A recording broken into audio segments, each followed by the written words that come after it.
नमस्कार साथियों, मैं रवि वर्मा आप सभी का एपेक्स करियर मेकर में स्वागत करता हूं।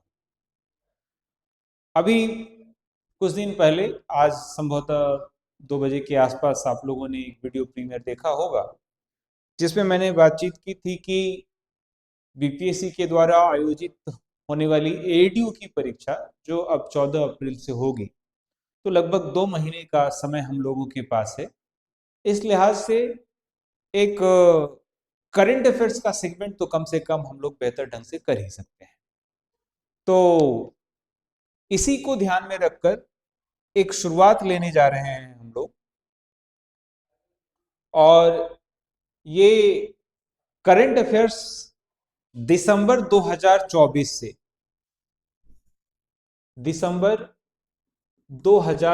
से प्रतियोगिता दर्पण में ले रहा हूं, और अप्रैल में परीक्षा है। इस लिहाज से मार्च के मंथ में, अप्रैल 2026 तक का जो पीटी है उसको हम लोग कवर करेंगे। अर्थात देखा जाए तो 13 और 4 17 महीने, 17 महीने का ये करंट अफेयर्स होगा।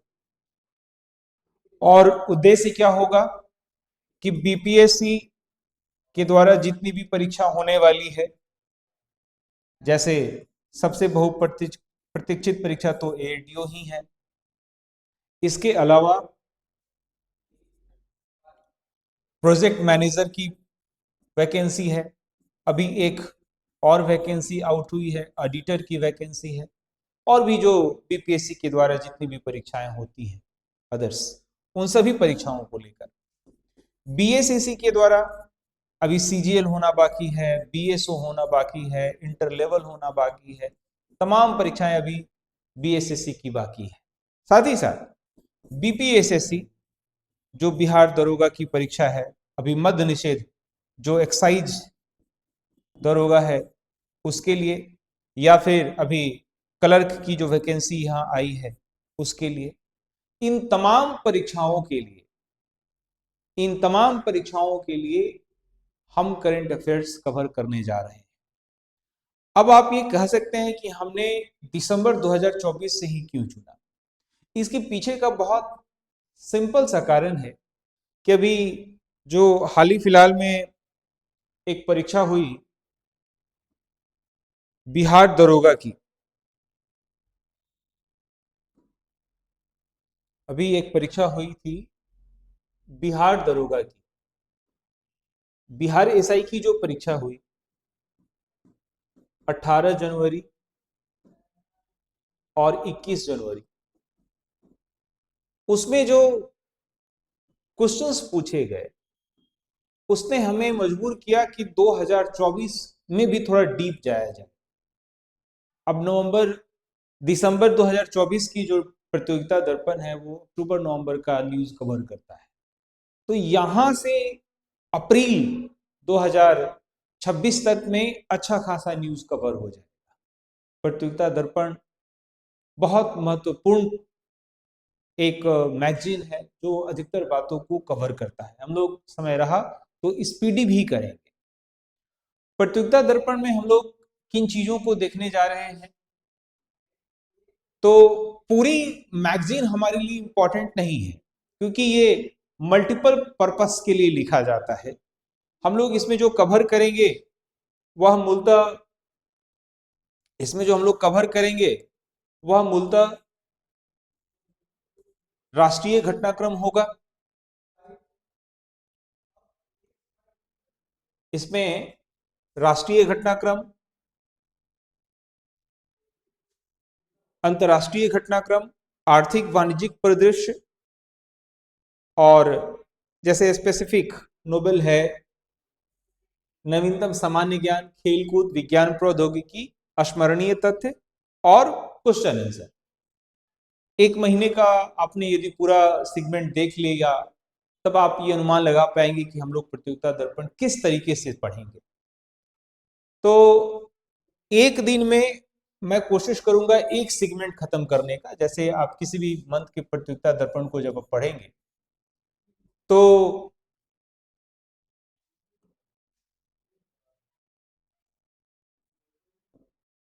उसमें आप ये देखेंगे जो पहला न्यूज है वो है राष्ट्रीय,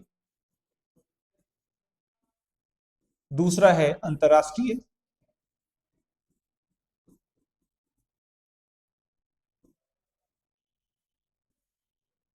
तीसरा है आर्थिक,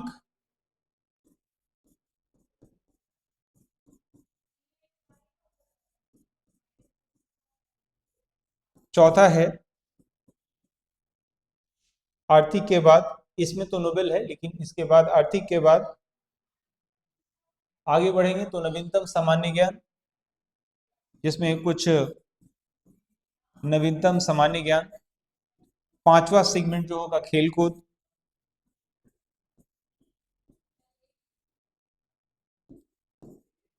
खेलकूद, फिर विज्ञान प्रौद्योगिकी और स्मरणीय। मैं स्मरणीय लिखता हूं यहां, और फिर प्रश्न अभ्यास। प्रश्न अभ्यास तो कुछ इतने सेगमेंट हैं जो हम लोगों को प्रतियोगिता दर्पण पढ़ते समय कवर करने हैं। यानी देखा जाए तो कोई 3-4 क्लासेस में एक प्रतियोगिता दर्पण कवर होगा। आज मैं शुरुआत लूंगा और सिर्फ राष्ट्रीय दिसंबर 2024 के 2024 से दिसंबर 2024 से हम लोग सिर्फ राष्ट्रीय जो घटनाक्रम है उसको कवर करेंगे। चलिए शुरू करते हैं बिना किसी देरी के, और फिर इससे किस तरीके से बेहतर इसमें बात हो सकती है उसको समझने का प्रयास करें। सबसे पहले देखिए, इस मंथ में कुछ सेलेक्टिव न्यूज बनाए गए हैं headlines. Jammu Kashmir national conference के उमर अब्दुल्ला केंद्र शासित प्रदेश जम्मू कश्मीर के पहले मुख्यमंत्री बने, ये पहला न्यूज है। हरियाणा में लगातार तीसरी बार भाजपा सरकार। महाराष्ट्र व झारखंड विधानसभाओं के लिए चुनाव नवंबर में। 25 मार्च 1971 के बाद बांग्लादेश से असम आए सभी प्रवासी अवैध, ये सर्वोच्च न्यायालय का फैसला। 5 और भाषाओं को शास्त्रीय भाषा का दर्जा। जेलों में जाति के आधार पर कैदियों के में नाम का बंटवारा असंवैधानिक। सर्वोच्च न्यायालय के महत्वपूर्ण ऐतिहासिक फैसलों के लिए सारांश को पढ़ने व समझने के लिए एक नया वेब पेज जारी। महाराष्ट्र में देसी गाय की राजमाता गोमाता का दर्जा। नौसेना की 2 महिला अधिकारियों का नाविक सागर परिक्रमा 2 अभियान। ये कुछ न्यूज है। अब आप कहिएगा कि सिर्फ न्यूज से हम क्या पता कर पाएंगे, तो जाहिर सी बात है हम सिर्फ न्यूज की तो बात नहीं कर रहे हैं, हम इससे थोड़े अलग बात करने की कोशिश कर रहे हैं। वो क्या है मैं यहां पर थोड़ा डिटेल्स में समझा दूं। अब देखिए, एक तो ये बात हो गई कि यहां पर एक न्यूज दिया हुआ है कि जम्मू कश्मीर, एक यहां पर न्यूज दिया हुआ है कि जम्मू कश्मीर नेशनल कॉन्फ्रेंस, जम्मू कश्मीर में इलेक्शन हुआ। अब हम ये देखेंगे कि यहां से क्या क्या बातें क्वेश्चन सेटर के दिमाग में आ सकता है। यानी हम करंट अफेयर जरूर पढ़ रहे हैं, लेकिन करंट अफेयर्स के साथ साथ इससे पॉलिटिकल साइंस, इससे हिस्ट्री या विविध स्टैटिक अवेयरनेस क्या क्या बन सकता है। जैसा आपको पता होगा कि पहली बात यहां समझना है कि जम्मू कश्मीर अब एक यूटी है। तो ये कब बना यूटी? यहां पर चुनाव हुए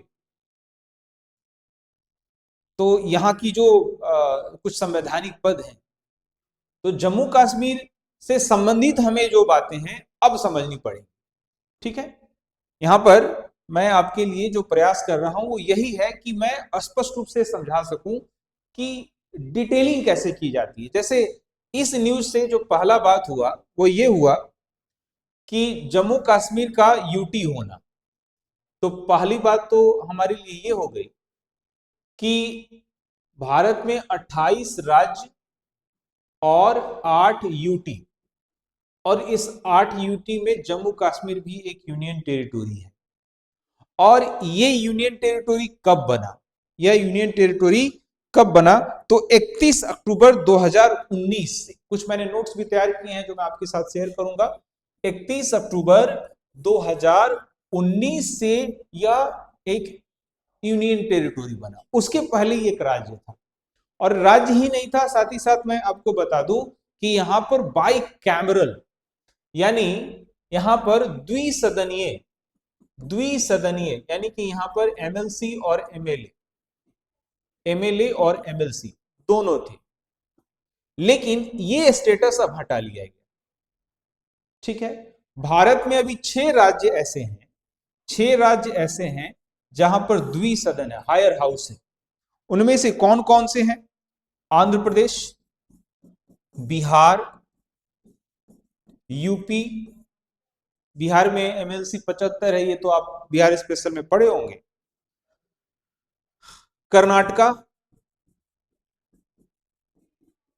तेलंगाना,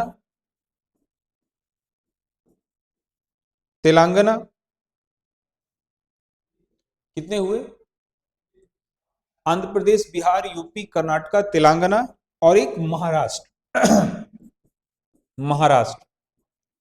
तो ये 6 राज्य हैं जहां पर द्विसदनीय बातें। बाकी जम्मू कश्मीर में था, लेकिन अब वो हटा लिया गया। आंध्र प्रदेश में द्विसदनीय था और आंध्र प्रदेश डिवीजन हुआ, और तेलंगाना, तो तेलंगाना में भी रह गया और आंध्र प्रदेश में भी रह गया। ठीक है, चलिए अब इसकी थोड़ी और डिटेल समझते हैं। यहां पर जो चुनाव हुए, उस चुनाव में जो उमर अब्दुल्ला हैं, जो नेशनल कॉन्फ्रेंस के लीडर हैं, ये यहाँ पर मुख्यमंत्री बने। लेकिन ये कोई पहली बार मुख्यमंत्री नहीं बने। इसके पहले भी वो जब जम्मू कश्मीर एक राज्य हुआ करता था, तब वो वहां पर वो मुख्यमंत्री रह चुके हैं। ठीक है, वहां की पार्टी की जो स्थिति है वो ये है कि Jammu Kashmir national conference 42 seat, Congress 6, माकपा 1, 49 सीट जो है वो सत्ताधारियों को मिली है, जिसे इंडिया गठबंधन कहा जाता है। जिसे क्या कहा जाता है? इंडिया गठबंधन कहा जाता है। ठीक है, और जो विपक्ष में रहा, भारतीय जनता पार्टी 29, पीडीपी 3, आम आदमी पार्टी 1, अन्य 1 और निर्दलीय 7। आम आदमी पार्टी भी 1 यहाँ पर जीती है। यहाँ पे राज्यपाल नहीं, उपराज्यपाल है। उपराज्यपाल कौन है? यहाँ पर उपराज्यपाल कौन है? तो मनोज सिन्हा है। ठीक है, तो अब यहां से जो मामला है, यहां से इतनी ही जानकारी आपको करनी है। ठीक है, अनुच्छेद 370 हटने के बाद केंद्र शासित प्रदेश बने जम्मू कश्मीर में पहली बार मुख्यमंत्री अन्य मंत्रियों ने कार्यभार संभालने से पूर्व भारतीय संविधान की शपथ ली। अनुच्छेद 370 हटने के बाद बहुत सारी चीजें वहां पर बदलाव लिया। भारतीय संविधान के बहुत सारे प्रावधान पहले वहां लागू नहीं होते थे। वहां पर क्या होता था? वहां पर भारत का संविधान नहीं, बल्कि जम्मू कश्मीर के संविधान व ध्वज अलग होने के कारण मंत्री परिषद द्वारा राज्य संविधान की शपथ ली जाती है ना। इंटरेस्टिंग। तो ये क्वेश्चंस जो है वो यहाँ पर ये हो सकता है। साथ ही साथ इस कॉलम को भी ध्यान से देखिए। यहाँ पर आप देखेंगे कि कहीं कहीं पर जैसे ये उपराज्यपाल शासन है, राज्यपाल शासन, पहले राष्ट्रपति शासन आप देखते होंगे राज्यों के केस में, लेकिन जम्मू कश्मीर के केस में राज्यपाल शासन लगता था। ठीक है, तो कुल मिलाकर ये बात रही जो पहले न्यूज ने हमें बताया। क्या क्या, कब ये यूटी बना? 31 अक्टूबर 2019 से। ठीक है, यहाँ पर द्विसदनीय थी, लेकिन अब नहीं है, अब सिर्फ एमएलए है, यानी कि विधानमंडल है। 90 सीट है। 6 राज्य अभी भी ऐसे हैं जहां पर द्विसदनीय है, आंध्र प्रदेश, बिहार, यूपी, कर्नाटका, तेलंगाना, महाराष्ट्र। ठीक है, चलते हैं अब दूसरे न्यूज की ओर चलते हैं। दूसरा न्यूज है, हरियाणा में लगातार तीसरी बार भाजपा सरकार। हरियाणा में भी चुनाव हुए, 90 सीट वहां पर भी है, और हरियाणा के जो मुख्यमंत्री बने वो नायब सिंह सैनी बने। हरियाणा के बारे में कुछ स्पेसिफिक बात यहाँ पर हमें जाननी है। चलिए हरियाणा के बारे में जो थोड़ा बात है उसे थोड़ा समझ लेते हैं, जो अक्सर स्टैटिक के रूप में भी पूछ देता है। हरियाणा से संबंधित बात कर लेते हैं।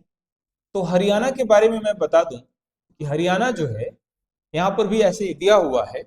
हरियाणा 1966 में हरियाणा के गठन के बाद यह पहला अवसर है जब किसी दल ने लगातार तीसरी बार सत्ता में वापस की है। पॉइंट टू बी नोटेड, आपसे सवाल ये पूछा जा सकता है कि हरियाणा भारत में राज्य की स्थिति कब प्राप्त किया। ठीक है, तो इससे संबंधित थोड़ी बात समझ लिया जाए। 1 नवंबर 1966 को 1 नवंबर 1966 को पंजाब पुनर्गठन अधिनियम, पंजाब पुनर्गठन अधिनियम के तहत ये एक राज्य बना था। भाषा के आधार पर जो पंजाबी भाषा लोग बोलने वाले थे उनके लिए पंजाब मिला, जो हिंदी भाषा बोलने वाले थे उनके लिए हरियाणा मिला। और इसमें जो जानकारी इसमें और एड ऑन होनी चाहिए, ये उस समय अनुच्छेद 3 या अनुच्छेद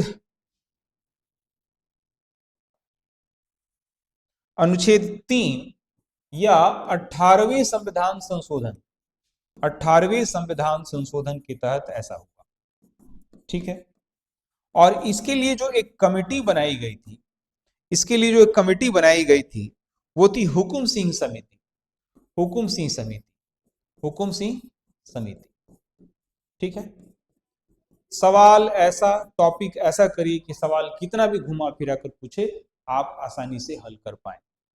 हरियाणा में जो इलेक्शन हुए उससे थोड़ी अलग जानकारी हमें लेनी है कि हरियाणा 1 नवंबर 1966 को बना, पंजाब पुनर्गठन अधिनियम से बना, इसका स्थान अनुच्छेद 3 में है या 18वें संविधान संशोधन से हुआ।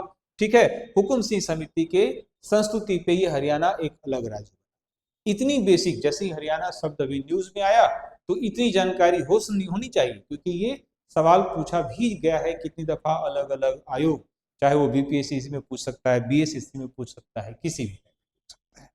ठीक है, अब वर्तमान में देख लिया जाए, नायब सिंह सैनी जो है यहाँ के मुख्यमंत्री बने, तो आपसे ये पूछा जा सकता है कि गवर्नर कौन है, तो आसीम कुमार घोष, आसीम कुमार घोष। बाकी आसीम कुमार घोष जो है यहाँ के, यानी कि राज्यपाल का नाम जो है आपको थोड़ा ध्यान में रखना चाहिए, घोष आसीम कुमार, ए घोष जो है यहाँ के, ए घोष जो है यहाँ के गवर्नर है। ठीक है, अब थोड़ा सा इसमें बीच में चले जाते हैं, कौन कौन सी पार्टी ने चुनाव लड़ा, क्या प्राप्त किया।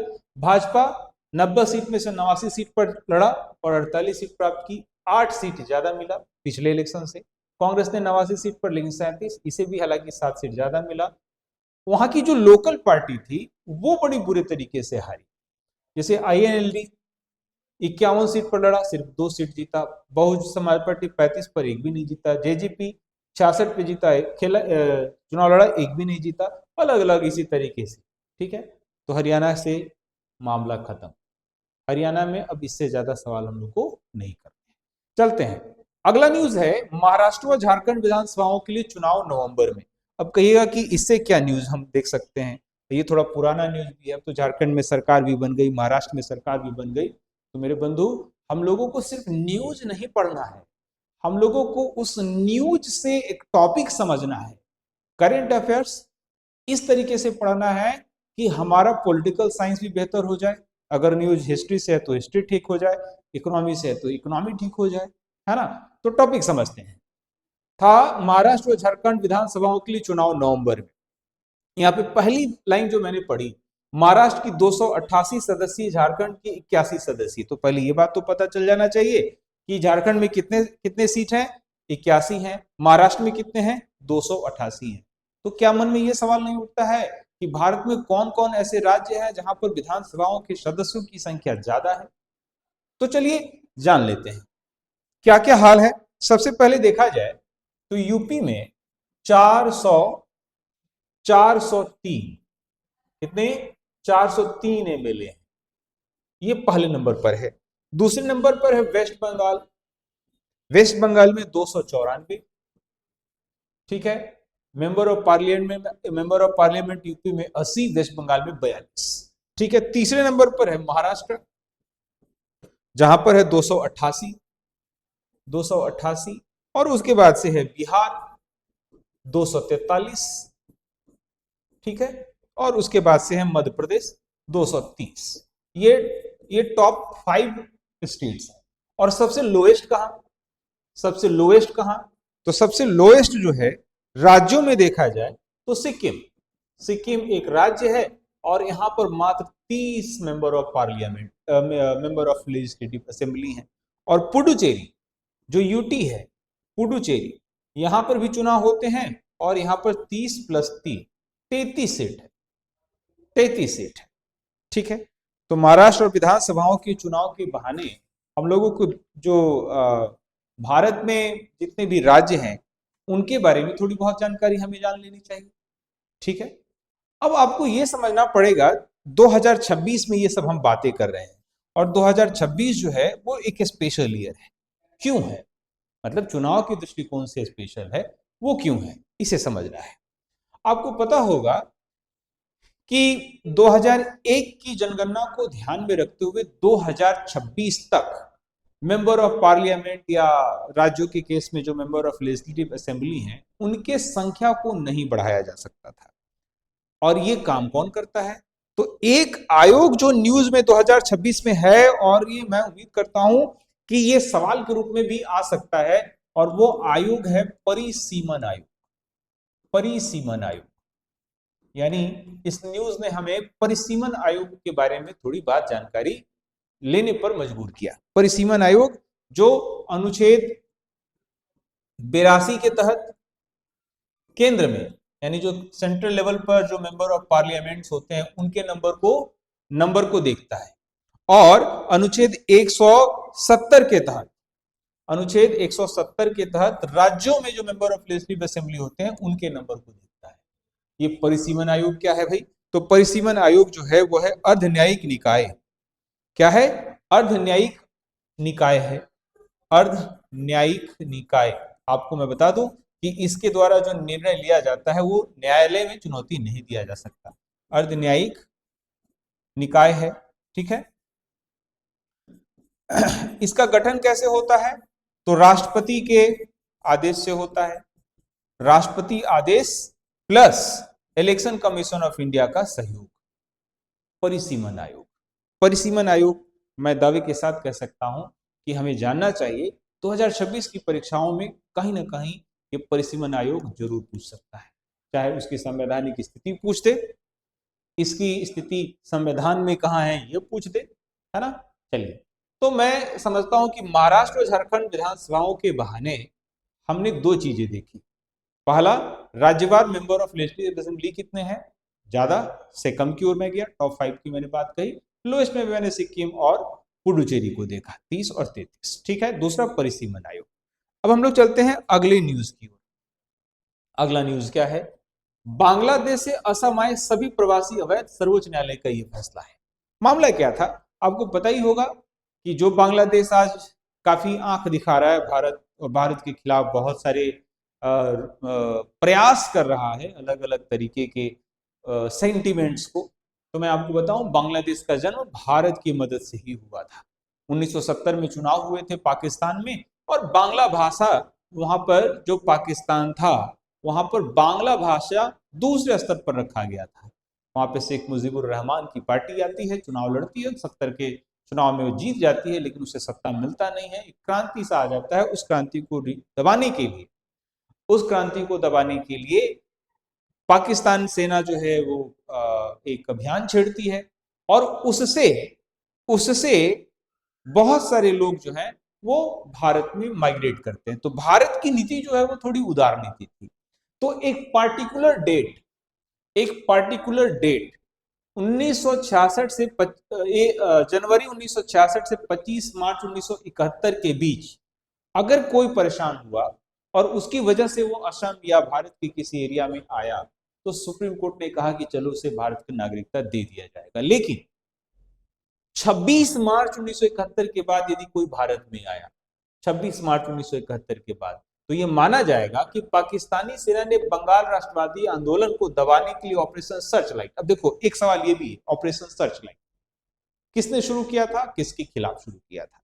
ठीक है, तो ऑपरेशन सर्चलाइट की वजह से जो यदि भारत में कोई आया है तो अब उसको एक बेंच मार्क दिया गया और उसे कहा गया कि अब वो क्या करेगा, यहां पर नहीं आएगा। तो दो तीन बातें यहां पर क्या करनी चाहिए, ध्यान रखना चाहिए। जो सुप्रीम कोर्ट ने यहां पर एक दिया, एक तो 26 मार्च 1971। और ऐसा इसीलिए हुआ था, वहां पे जो था वहां पर एक स्टूडेंट यूनियन था, जिस तत्कालिक जो गवर्नमेंट बाद में एक राजीव गांधी की गवर्नमेंट बनी थी बाद में, जो एक मूवमेंट चला था कि बाहरी लोगों को भगाया जाए क्योंकि वहां का पूरा डेमोग्राफी बदल के रह गया था। तो वहां की स्टूडेंट यूनियन के साथ सरकार की जो समझौता था उसके तहत ये बात बनी। ठीक है, तो 26 मार्च 1971 एक इंपॉर्टेंट है। दूसरा है operation operation Searchlight, operation Searchlight.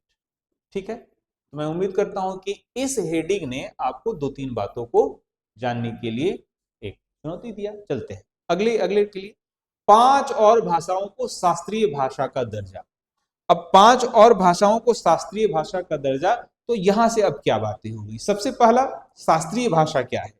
शास्त्रीय भाषा जिसको अंग्रेजी में हम यहाँ पे क्लासिकल लैंग्वेज है, इसका मतलब ये हुआ, इसका अभी देखिए इसी टॉपिक से बिहार ऐसा क्वेश्चन पूछा था, और जो नहीं जानते होंगे वो गलती करके आए होंगे, है ना, क्योंकि 2024 में 5 भाषा, मराठी, पाली, प्राकृत, असमिया, बंगाली, मैं एक बार लिख देता हूं, मराठी, पाली, प्राकृत, प्राकृत, असमिया और बंगाली, इन भाषाओं को इन भाषाओं को क्लासिक लैंग्वेज का दर्जा दिया गया। 5, पहले से 6 थे, टोटल हो गया 11। ठीक है, अब यहां से दो तीन बातें आपको न्यूज के रूप में देखना है, जो आने वाले समय में आपके पास क्वेश्चन बन सकता है। सबसे पहला ये क्वेश्चन यहां पर आपके दिमाग में आना चाहिए कि सबसे पहला किसे दिया गया था। सवाल आपके मन में आना चाहिए, तो यहां लिस्ट आपके सामने रखा हुआ है। तमिल, तमिल भाषा को किसको दिया गया था, तमिल भाषा को, तमिल भाषा को दिया था। ठीक है, यहां पर 12 अक्टूबर 2004 को। फिर संस्कृत भाषा को 25 नवंबर 2005 को। उसके बाद तेलुगु, कन्नड़, मलयालम, उड़िया डेट के साथ दिया हुआ है। और 2024 में 4 अक्टूबर 2024 को 5 भाषाओं को दिया गया, जिसके नाम हमने लिखे हैं। कुल मिलाकर हो गया 11। कौन करता है ऐसा, कौन ऐसी संस्था है जो भाषाओं को शास्त्रीय या क्लासिकल होने का देता है। तो यहां पर एक मंत्रालय है, उसको जानना पड़ेगा, भारत सरकार का संस्कृति मंत्रालय। भारत सरकार भारत सरकार भारत सरकार का संस्कृति मंत्रालय। ठीक है, अब देखिए ये दूसरा इंफॉर्मेशन जो बुक में नहीं दिया है लेकिन हमें जानना चाहिए। तीसरा चीज एक और इससे जुड़ा हुआ एक संस्थान है, केंद्रीय भारतीय भाषा संस्थान। ये कहां पर है, ये भी सवाल पूछेगा। मैसूर में एक संस्थान है, केंद्रीय भाषा संस्थान। ठीक है, ये भी पूछ सकता है। अब ये संस्थान अचानक पूछता है तो आप बोलते हो कि कहां से सवाल आता है। भैया सब कहीं ना कहीं न्यूज में है, और इसकी वजह से क्वेश्चन सेटर का दिमाग उसके ऊपर गया और उसने क्वेश्चन बनाया, और आपको लगता है कि ये कहां से लिया। ठीक है, तो मैं उम्मीद करता हूं कि ये जो न्यूज रहा, इस न्यूज से हम लोगों को इतनी सारी जानकारी लेनी चाहिए। अब अगले न्यूज की ओर बढ़ते हैं। जेलों में जाति के आधार पर कैदियों में नाम का बंटवारा असंवैधानिक। काम का बंटवारा है, जैसे जेल मैनुअल है तो अनुच्छेद 15 ये ध्यान में रखना है, अनुच्छेद 14, 15, 17, 21 व 23, ये क्या है, किसी भी आधार पर विभेद की बात कहता है। एक फिल्म भी आई थी आर्टिकल 15, अगर आप रिकॉल कर पाते हो, जिसमें नायक जो है वो अपने सहकर्मियों से, पुलिस के रोल में है आयुष्मान खुराना, और अपने सहकर्मियों से जाति पूछते हैं। राइट, तो जाति के आधार पर भेद आप एक असंवैधानिक काम है। ठीक है, तो ये एक न्यूज हो गया। अब आपको क्या करना है, इन आर्टिकल्स का रेफरेंस समझ लेना है, 14, 15, 17, 21 और 23, ये आपके लिए हो गया। चलिए अगला न्यूज है, सर्वोच्च न्यायालय की महत्वपूर्ण ऐतिहासिक, तो लैंडमार्क जजमेंट समरीज। आजकल ऐप के बारे में भी पूछता है, कुछ चैनल्स के बारे में भी पूछता है। तो लैंडमार्क जजमेंट समरी जो है वो क्या है, आपको सर्वोच्च न्यायालय की महत्वपूर्ण ऐतिहासिक फैसलों को समझने का उपाय। ठीक है, तो यहां से एक उपाय, जैसे आप समझो कि एक लोकतांत्रिक देश में हम सभी प्रकार की जानकारी जो है वो लोगों के बीच में ले जाए, ऐसा होना ही चाहिए। अगले न्यूज की ओर बढ़ते हैं। अगला न्यूज है धरती आबा। आपको सबसे पहले समझना पड़ेगा कि ये धरती आबा शब्द ही क्यों। तो धरती आबा जो शब्द है वह मूलतः धरती आबा शब्द जो है वह मूलतः बिरसा मुंडा के लिए इस्तेमाल किया जाता है। किसके लिए इस्तेमाल किया जाता है? बिरसा मुंडा के लिए। बिरसा मुंडा जिनकी जन्म जयंती 15 नवंबर पड़ती है। ठीक है, 15 नवंबर जनजातीय गौरव दिवस मनाया जाता है। जनजातीय गौरव दिवस के रूप में मनाया जाता है। ठीक है, तो देखिए एक शब्द और यहां से इतनी सारी बातें। इससे जुड़ा हुआ एक इंफॉर्मेशन क्या है कि एक योजना जो है केंद्र सरकार ने शुरू किया, धरती आबा जनजातीय ग्राम उत्कर्ष अभियान, DAGGUA, DAGDAJGUA, धरती आबा जनजातीय ग्राम उत्कर्ष। ये कब शुरू किया गया बाबू?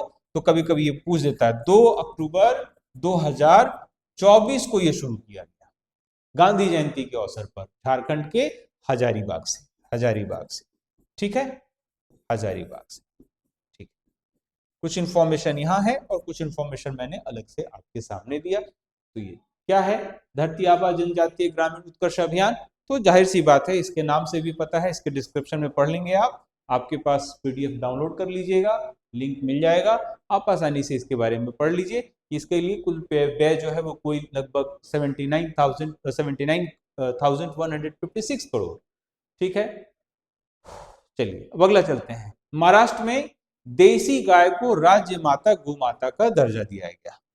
महाराष्ट्र में देसी गाय को राज्य माता गोमाता का दर्जा दिया गया। महाराष्ट्र ऐसा करने वाला पहला राज्य। आपको मैं बताऊं कि गो माता को लेकर, गाय जो है वो हमारी माता बने, इसको लेकर बहुत सारे प्रयास किए जा रहे हैं। हिंदू राष्ट्र हो तो एक सेंटीमेंट है, इसका सम्मान है ना। तो ये जो प्रयास गाय को राज्य माता घोषित करने वाला जो राज्य है गाय, वो पहला राज्य ऐसा है। ठीक है, फर्स्ट स्टेट कौन सा भैया? महाराष्ट्र। एक न्यूज और रह गया, देखते हैं 124 नंबर पेज पे कहा है, तो चलते हैं वहीं पर सीधे डायरेक्ट 124 नंबर पेज पर। बहुत ज्यादा आगे बढ़ जाएगा लेकिन फिर भी देखते हैं। 102 ही आया, 124।